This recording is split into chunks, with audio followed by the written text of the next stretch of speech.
আজিৰে পৰা ডিএলএডৰ এটা নতুন PYQ সিৰিজ আমি ষ্টাৰ্ট কৰিম। এই PYQ সিৰিজটোত প্ৰিভিয়াছ ইয়াৰৰ যিমানবোৰ কুৱেশ্যন পেপাৰ আছিলে এই কুৱেশ্যন পেপাৰসমূহৰ সলিউশ্যনবোৰ তোমালোকক কৰি দিম। কাৰণ প্ৰিভিয়াছ ইয়াৰৰ যিবোৰ কুৱেশ্যন পেপাৰ আছে কুৱেশ্যন পেপাৰসমূহ তোমালোকৰ বাবে বহুত বেছি ইম্পৰ্টেণ্ট হয়। গতিকে তোমালোকে ধুনীয়াকে চাই যাবা। পাৰ্ট 1ত আমি তোমালোকৰ লৈ আহিছো 2019 চনৰ কুৱেশ্যন পেপাৰখন। ঠিক আছে, এতিয়া চোৱা কুৱেশ্যন পেপাৰখিনিৰ সলিউশ্যনখিনি কৰাৰ আগতে ইয়াতে তোমালোকৰ বাবে কিছুমান ইনষ্ট্ৰাকচন দিয়া আছিল। ইনষ্ট্ৰাকচনখিনি কি দিয়া আছিল তোমালোকৰ বাবে ইম্পৰ্টেন্ট হয়, গতিকে সেইখিনি আমি চাও আহা। Instruction number 1, there are 3 sections in this test booklet, they are A, B and C। অৰ্থাৎ ইয়াতে কি থাকিব, তিনিটা সেকশন থাকিব। ঠিক আছে, টেক্সট বুকলেটখনত কিমানটা সেকশন থাকিব, তিনিটা সেকশন। সেইকেইটা আছে সেকশন A, সেকশন B আৰু সেকশন C। অৰ্থাৎ প্ৰশ্ন বহি যিখন থাকিব সেই প্ৰশ্ন বহিখনত তিনিটা অংশ থাকিব। কুৱেশ্যন পেপাৰখন তিনিটা অংশ থাকিব, এটা অংশ আছে A, এটা B অংশ আৰু এটা C অংশ। নেক্সট 2 নম্বৰ কি দিছে চোৱা, there are 4 subsections of section C, any one of the subsection is to be answered। অৰ্থাৎ কি কৈছে চোৱা, there are 4 subsection। ইয়াৰে সাবসেকশন হিচাপত কিমানটা থাকিব, 4টা সাবসেকশন থাকিব। ঠিক আছে, any one of the subsections is to be answered। অৰ্থাৎ সেকশন কিমানটা থাকিব, তিনিটা। সেকশন চিৰ আকৌ 4টা কি থাকিব, সাবসেকশন থাকিব। অৰ্থাৎ সেকশন চি তোমালোকৰ অসমীয়াত থাকিব, বাংলাত থাকিব, এনেকুৱা ধৰণে টোটাল 4টা সাবসেকশনত তোমালোকৰ কুৱেশ্যনখিনি থাকিব। Next 3 number, darken the circle for right answer in the OMR sheet। অৰ্থাৎ তোমালোকে OMR sheetত আনসাৰসমূহ লিখিব লাগিব, হয়নে? গতিকে যেটো কাৰেক্ট আনসাৰ হয় হেতু তোমালোকে কি কৰিব লাগিব, গোল চিন দি কলা কৰিবলৈ লাগিব। আশা কৰিছো ধুনীয়াকে বুজি পালা। এতিয়া আহা আমি সেকশন 1ত কি দিয়া আছে ধুনীয়াকে চাও। তোমালোকেও চোৱা। ঠিক আছে, চোৱা সেকশন 1ত আমাক কি দিছে, আমাক ইয়াতে দিছিল যে read the following text sentences and answer the question that follow। অৰ্থাৎ কি হৈছে read the following text sentences। অৰ্থাৎ ইয়াতে আমাক কি দিছে, অলপমান জাস্ট এটা দফা দিছে। ঠিক আছে, অৰ্থাৎ কেইটামান বাক্য দিছে আমাক, সেই বাক্যকেইটা পঢ়িব দিছে আৰু বাক্যকেইটা পঢ়ি ইয়াৰ তলত কেইটামান প্ৰশ্ন দিছে। সেই প্ৰশ্নকেইটাৰ আমাক আনসাৰ কেইটা উলিয়াবলৈ কৈছে। আহা আমি এই প্ৰশ্নকেইটাৰ আনসাৰ খিনি উলিয়াও। ঠিক আছে, গতিকে উলিওৱাৰ আগত এইখিনি চাও আহা। Neem is a tall evergreen tree with small bright green leaves। কি কৈছে চোৱা,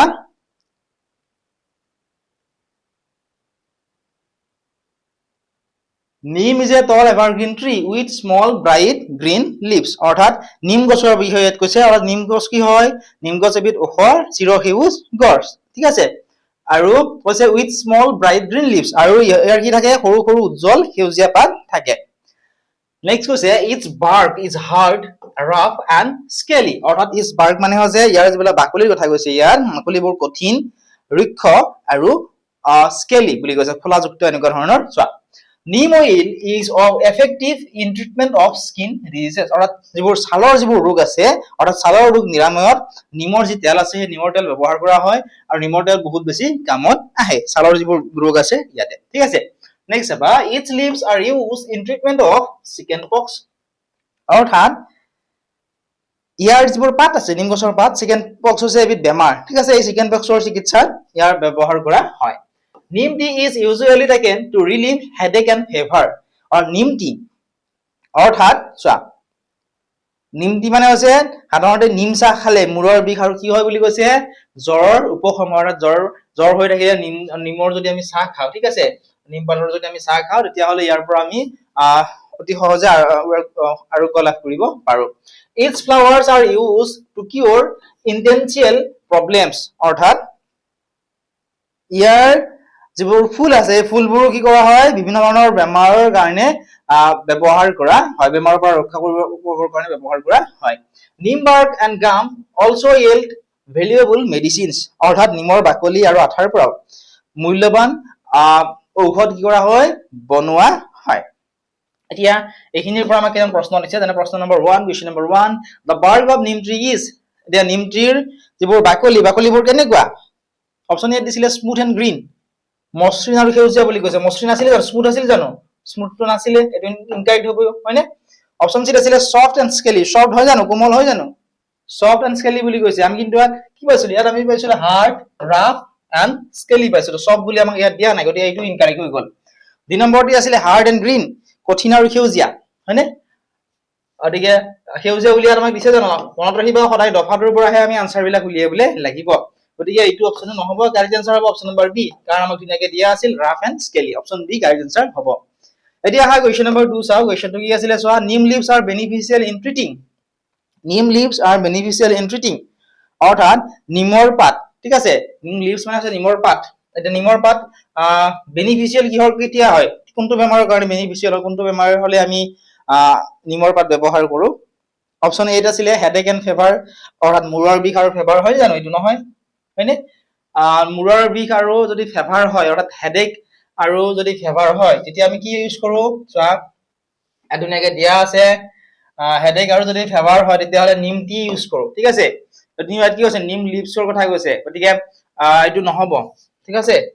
অপচন বি আছিলে চিকেন পক্স, এইটো কাৰেক্ট আনসাৰ হয়, কাৰণ আমি ইয়াতো পাইছিলো যে it's leaves are use in treatment of chicken pox, ঠিক আছে, চিকেন পক্সৰ ট্ৰিটমেন্টত ইয়াৰ পাতবোৰ ব্যৱহাৰ কৰা হয়, গতিকে অপচন নম্বৰ বি টো কাৰেক্ট আনসাৰ হ'ব। আশা কৰিছো ধুনীয়াকৈ তোমালোকে বুজি পাইছা। এতিয়া আমি কুৱেশ্যন নম্বৰ 3 চাম। কুৱেশ্যনটো কি দিছিলে চোৱা, কুৱেশ্যনটো আমাক দিছিল চোৱা, the governor gave him a reward, this sentence in the passive and other from will be, দেখোন তো অপশন কাৰেক্ট হ'ব চোৱা, অপশন এ আছিলে he gave a reward by the governor, এইটো হ'ব জানো অপশন কাৰেক্ট, অপশন নম্বৰ এইটো correct হ'ব নে, অপশন নম্বৰ এইটো কাৰেক্ট নহয়। অপশন বি কি দিছে চোৱা, অপশন বি দিছিলে he was given a reward by the governor, এইটো অপশন কাৰেক্ট হ'ব নে, এইটো অপশন কাৰেক্ট হ'ব, অপশন বি কাৰেক্ট আনসাৰ। কিহৰ কাৰণে হ'ব চোৱা, আমাক কি দিছিলে, the governor gave him a reward, this sentence in the passive and other from will be, গতিকে চোৱা বাক্যটো কিহত আছে, বাক্যটো কিহত আছে, বাক্যটো আছে সিম্পল পাস্ট টেন্সত, হয়নে, কাৰণ ইয়াত কি আছে ভাৰ্বটো কি আছে গেভ আছে, হয়নে, ভাৰ্বটো কি আছে গেভ, গতিকে আমি যদি পেছিভ কৰিব লাগে, ঠিক আছে, পেছিভ কৰোতে was were plus past participle কি কৰা হয় ইয়াতে ব্যৱহাৰ কৰা হ'ব, ঠিক আছে। গতিকে অপচন বি আছে was, ঠিক আছে, গতিকে এইটো অপচন এ কাৰেক্ট হ'ব, he was given a reward by the governor, option B correct answer. Next চাবা কুৱেশ্যন নম্বৰ 4, কুৱেশ্যনটো কি আছিলে চোৱা, কুৱেশ্যনটো আছিল যে he said I have passed the examination, the sentence in indirect speech will be, কি কৈছে চোৱা, he said তেওঁ কৈছিল I have passed the examination, ঠিক আছে, এই বাক্যটো ইনডাইৰেক্ট স্পিচত কি হ'ব সেইটো আমাক সুধিছে, গতিকে চোৱা ডাইৰেক্ট স্পিচত যদি প্ৰেজেন্ট পাৰফেক্ট টেন্সত, ঠিক আছে, ইয়াত কি আছে have passed আছে, চোৱাচোন have passed আছে, I have passed আছে, হয়নে, have passed দিয়া আছে, গতিকে ডাইৰেক্ট স্পিচত প্ৰেজেন্ট পাৰফেক্ট টেন্সত যদি have passed থাকে তেতিয়াহ'লে ইনডাইৰেক্ট স্পিচত কি হয় সেয়া past পাৰফেক্ট টেন্স লৈ সলনি হয়, ঠিক আছে, অৰ্থাৎ had passed লৈ had passed হৈ যাব, ঠিক আছে। had passed ক'ত আছে চোৱা, অপচন নম্বৰ সি আছে, ঠিক আছে, had passed, ঠিক আছে। আৰু চোৱা যেহেতু he said বুলি কৈছে, he said, চোৱা আমাক কি কৈছে কুৱেশ্যনটোত he said, হয়নে, গতিকে he said I have passed the examination, ইয়াত যেটো I আছিল এটো কি হলে হৈ যাব, এটো he লে হৈ যাব, ঠিক আছে, he হৈ যাব, অৰ্থাৎ অপচন নম্বৰ সিটো হেড ওয়ান এট he আছে, ঠিক আছে, he said that he had, so ইয়াত he আছে নহয়, he said that he had passed the examination, option C correct answer. এতিয়া আমি নেক্সট কুৱেশ্যনটো চাম, তোমালোকে চোৱা কুৱেশ্যন নম্বৰ 5, কুৱেশ্যনটো কি আছিল চোৱা, কুৱেশ্যনটো আছিল চোৱা, it needs to be done with care, here the word need is used to, it needs to be done with care, here the word need is used to,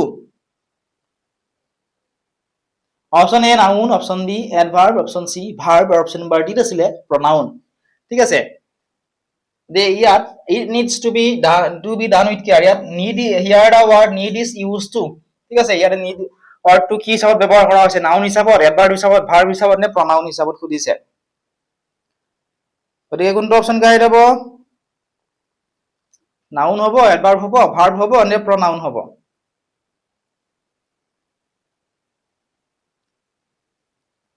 comment কৰাচোন কোনটো option correct হ'ব।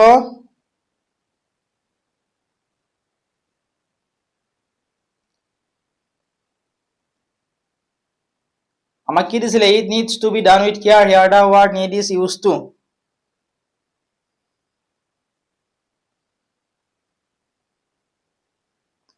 ইয়াত চোৱা এইটো option D নহব, এইটো option number সি two correct answer হ'ব। ঠিক আছে, ভাৰ্ব হ'ব এইটো।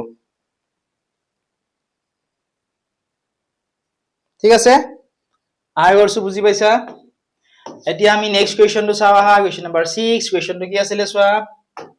কুৱেশ্যনটো আছিল যে the synonym of viscous is or viscous, এই যেটো ওয়ার্ড আছে এই ওয়াৰ্ডটোৰ আমাক কি সুধিছে? সিনোনিম কি হ'ব সেয়া আমাক সুধিছে। গতিকে অপশন বিলাক চোৱাচোন আৰু কোনটো অপশন কাই দিব জানো? অপশন এ আছিল visible, option B robust, option C muscular, option number D sticky দিয়া আছিলে। গতিকে ভিস্কাস যেটো ওয়াৰ্ড আছে ইয়াৰ সিনোনিম কি হ'ব?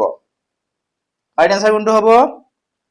এতিয়া কাৰেক্ট আনসাৰটো জানিবৰ কাৰণে আমি জানিব লাগিব যে এই যেটো ভিস্কাস ওয়াৰ্ড আছে এই ওয়াৰ্ডটোৰ মিনিংটো কি হয়। ঠিক আছে, অৰ্থাৎ চোৱা যেটো ভিস্কাস ওয়াৰ্ড আছে VISCOUS, ঠিক আছে, এই ওয়াৰ্ডটোৰ যেহেতু আমাক সিনোনিম সুধিছে, ঠিক আছে, এতিয়া চোৱা ভিস্কাসৰ অৰ্থটো হৈছে ঘন আৰু আঠাতলীয়া। ঠিক আছে, ঘন আৰু আঠালতীয়া। ঠিক আছে, ভিস্কাসৰ মিনিং হৈছে ঘন আৰু আঠালতীয়া, অৰ্থাৎ যেনে ধৰা মৌ বা আঠা এনেকুৱা ধৰণৰ বুজায়। যেহেতু চোৱা অপশন বিৰ ভিতৰত ষ্টিকি STICKY এই যেটো ওয়াৰ্ড আছে এই ওয়াৰ্ডটো, ঠিক আছে, এই ওয়াৰ্ডটোৰ মিনিংটো হৈছে আঠালতীয়া। ঠিক আছে, গতিকে সিনোনিম মানে কি হয়? সমাৰ্থক শব্দ। গতিকে ইয়াৰ সমাৰ্থক শব্দ এইটোৱে হ'ব। আশা কৰিছো বুজি পাইছা। Option number D correct answer হ'ব। ঠিক আছে, এতিয়া আমি নেক্সট কুৱেশ্যনটো চাম। Question number 7। কুৱেশ্যনটো কি আছিলে চোৱা? কুৱেশ্যনটো আছিল চোৱা he reads clearly, here the word clearly is an, he reads clearly, ইয়াতে থকা এই যেটো ক্লিয়াৰলি ওয়ার্ড আছে এটো কি হয়? Adverb of time, adverb of reason, adverb of frequency and adverb of manner. কোনটো হ'ব কারেক্ট আনসার?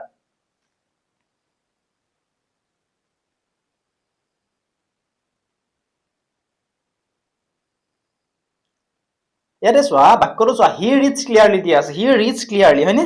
অৰ্থাৎ তেওঁ কি কৰিছে? ইয়াত যেটো ক্লিয়াৰলি ওয়াৰ্ড আছে ক্লিয়াৰলি ওয়াৰ্ডটো কি কৰিছে? তেওঁ কেনে ধৰণে পঢ়িছে সেইটো ইয়াতে বুজাইছে। গতিকে ইয়াত থকা যেটো ক্লিয়াৰলি ওয়াৰ্ড আছে, ঠিক আছে, ক্লিয়াৰলি ইজ এন এটো কি হ'ব? ক্লিয়াৰলি এটো হ'ব অ্যাডভাৰ্ব অফ ম্যানাৰ। অপশন নম্বৰ ডি টোৱে কাৰেক্ট আনসাৰ হ'ব। ঠিক আছে, অ্যাডভাৰ্ব অফ ম্যানাৰ কাৰেক্ট আনসাৰ হ'ব। ঠিক আছে, চোৱা কিহৰ কাৰণে এডভাৰ্ব অফ ম্যানাৰ কাৰেক্ট আনসাৰ হ'ব? কাৰণ যিবোৰ এডভাৰ্বে কোনো এটা কাম কেনেকৈ সম্পন্ন হৈছে বা ক্ৰিয়াৰ ধৰণ বুজায় তাক কি বুলি কোৱা হয়? এডভাৰ্ব অফ ম্যানাৰ বুলি কোৱা হয়। গতিকে option number D correct answer হ'ব। কুৱেশ্যন নম্বৰ 8 চাম এতিয়া। কুৱেশ্যনটো আছিল the appropriate word in the blank space in the sentence below will be, the appropriate word in the blank space in the sentence below will be option ইয়াতে দিছিল he has been ill dash Monday last। ঠিক আছে, he has been ill dash Monday last, এটা কি হ'ব? from হ'ব, for হ'ব, since হ'ব নে an হ'ব সুধিছে। কোনটো অপশন কাৰেক্ট হ'ব? from হ'ব, for হ'ব, since হ'ব নে on হ'ব? যদি জানা আমাক জনোৱাচোন কোনটো অপশন কাৰেক্ট হ'ব ইয়াৰে। খালি ঠাইত এপ্ৰোপ্ৰিয়েট ওয়াৰ্ড কি বহিব? ইয়াতে চোৱা কাৰেক্ট আনসাৰটো অপশন নম্বৰ সি এ হ'ব, since হ'ব কারেক্ট আনসার। ঠিক আছে, he has been ill since, ঠিক আছে, since Monday last। চোৱা যেতিয়া এটা নিৰ্দিষ্ট সময়ৰ পৰা কোনো এটা কাম চলি থকা বুজায় তেতিয়া তাত কি ব্যৱহাৰ কৰা হয়? since ব্যৱহাৰ কৰা হয়। ঠিক আছে, আশা কৰিছো বুজি পালা। যেতিয়া এটা নিৰ্দিষ্ট সময়ৰ পৰা কোনো এটা কাম চলি থকা বুজায় তেতিয়া তাত কি ব্যৱহাৰ কৰা হয়? since। ঠিক আছে, ইয়াত যদি Monday last বুলি দিয়া আছে গতিকে since হ'ব কারেক্ট আনসার। কুৱেশ্যন নম্বৰ 9 টো চাও আহা এতিয়া। কুৱেশ্যন নম্বৰ 9 কুৱেশ্যনটো কি আছিলে চোৱা? কুৱেশ্যনটো আছিল চোৱা the correct verb form of the start in the sentence will be, the correct verb form of the verb start in the sentence will be, option বিলাক চাও আহা। অপশন নম্বৰ চোৱা অপশন চোৱাৰ আগত আমি ইয়াৰ বাক্যটো চাব লাগিব। when he reaches the station the train start, ঠিক আছে, when he reaches the station the train start, ইয়াতে startত কি দিয়া আছে? চোৱা ব্ৰ্যাকেট দি থোৱা আছে, হয়নে? গতিকে ইয়াতে কোনটো কাৰেক্ট হ'ব? when he reaches the station the train start দিয়া আছে, হয়নে? ইয়াতে কাৰেক্ট কোনটো হ'ব কাৰেক্ট হ'ব অপচন নম্বৰ সি থকাটো হেড স্টাৰ্টেড হ'ব কাৰেক্ট আনসাৰ অপচন সি ঠিক আছে কাৰণ চোৱা অতীত কালত দুটা কাম যদি সম্পন্ন হয় যেটো কাম আগতে হৈছিল তাৰ বাবে past perfect tense মানে past perfect tense ত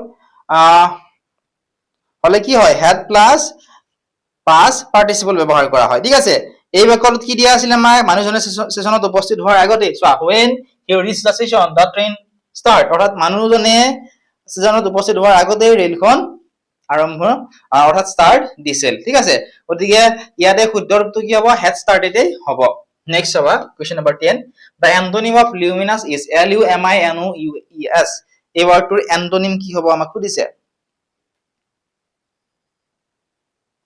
আমি চোৱা অপচন এ দিছে ডাৰ্ক হয়নে ডাৰ্কটো কাৰেক্ট আনসাৰ হ'ব কাৰণ লিউমিনাস যেটো ওয়াৰ্ড আছে এই লিউমিনাস ওয়াৰ্ডটোৰ কি হয় আৰু মিনিংটো কি হয় জানি নিব লাগিব হয়নে ইয়াৰ অৰ্থটো হৈছে উজ্জ্বল বা পোহৰ থকা বুজায় ঠিক আছে উজ্জ্বল বা পোহৰ থকাটো বুজায় গতিকে উজ্জ্বল হলে উজ্জ্বলৰ এন্টোনিম মানে কি হয় বিপৰীত শব্দ কি হ'ব উজ্জ্বলৰ বিপৰীত শব্দ ডাৰ্ক হ'ব কাৰেক্ট আনসাৰ অপচন নম্বৰ এ কাৰেক্ট আনসাৰ হ'ব ঠিক আছে আশা কৰিছো দুনিয়াকে তোমালোকে বুজি পালা এতিয়া ইয়াৰে পিছৰখিনি আমি পাৰ্ট 2 ত আলোচনা কৰিম তোমালোকে চাবলৈ নাপাহৰিবা ঠিক আছে আৰু তোমালোকে সম্পূৰ্ণ ভিডিওটি আমাৰ এপত পাবা যদি এপটো ডাউনলোড কৰা নাই ডাউনলোড কৰি লবা ঠিক আছে তাত প্ৰিভিয়াস ইয়াৰ গোটেই কোৱেশ্চন পেপাৰৰ লগতে টপিক ওয়াইজ তোমালোকে তাত নোটছসমূহ পাবা ইয়াৰ ৰিলেটেড যদি কিবা কোৱেশ্চন আছে আমাক সুধিবা